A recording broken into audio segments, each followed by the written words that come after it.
Hello, I'm John Eagles, a retired psychiatrist. I've been involved with the Temple V and Temple Vitality programs, and this webinar is about protein.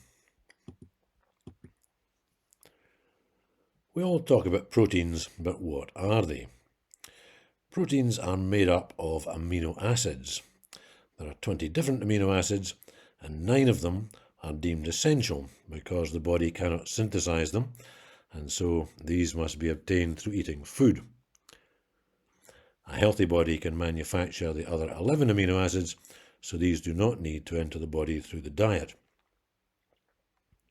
I shall discuss in later slides some good dietary sources of protein. You may know that protein is necessary to build muscles, but as the slide indicates, protein also makes various enzymes, hormones, and antibodies. There are certain periods of rapid growth in life, such as pregnancy and adolescence, when turnover and requirement for protein increases significantly. What are the effects of protein? I've mentioned muscles already, but proteins also contribute to bone density, offering protection against fractures. Proteins have a small effect on blood pressure and important influences on gut hormones. They reduce ghrelin, the hormone that makes us feel hungry, and increases levels of peptide YY, a hormone that makes us feel full.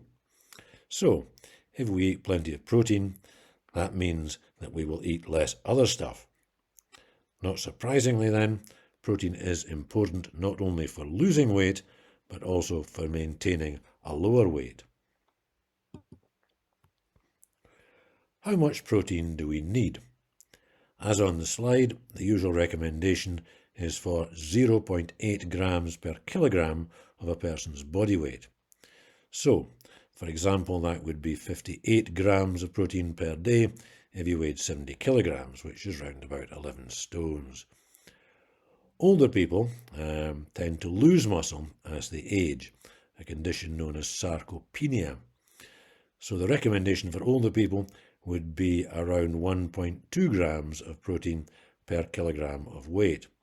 So that would be 84 grams per day for a 70 kilogram person.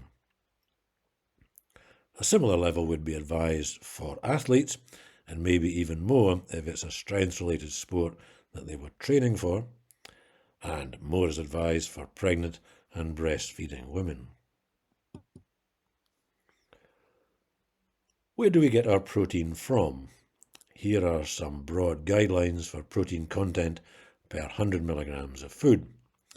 So, predictably, meat has the highest protein content. If you take an average chicken breast weighing in around 150 grams, then you will get 45 grams of protein from that alone. Supermarket-sized fish fillets would give you 20 to 25 grams of protein each, and 2 eggs would give you around 13 grams of protein. Dairy products, as on the slide, are all decent sources of protein, and cheese is particularly protein dense.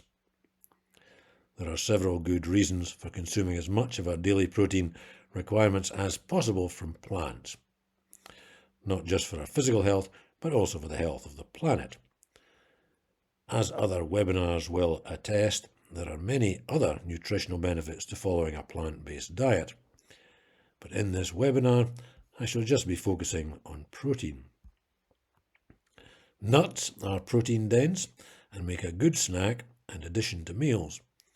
Lentils and beans are highly protein dense, so from half a tin of beans, for example, you will get about 10 grams of protein. Bread, too, is a pretty good source of protein, but of course has a fair bit of carbohydrates and can have a high glycemic load. Given that we advocate getting as much of our protein from plants as we can, I shall say a few words about following a vegan or vegetarian diet.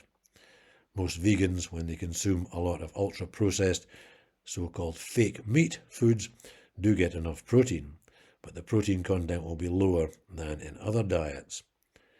The tennis player Novak Djokovic rather famously became a vegan but then added some fish and white meat into his diet in order to optimize his muscle health.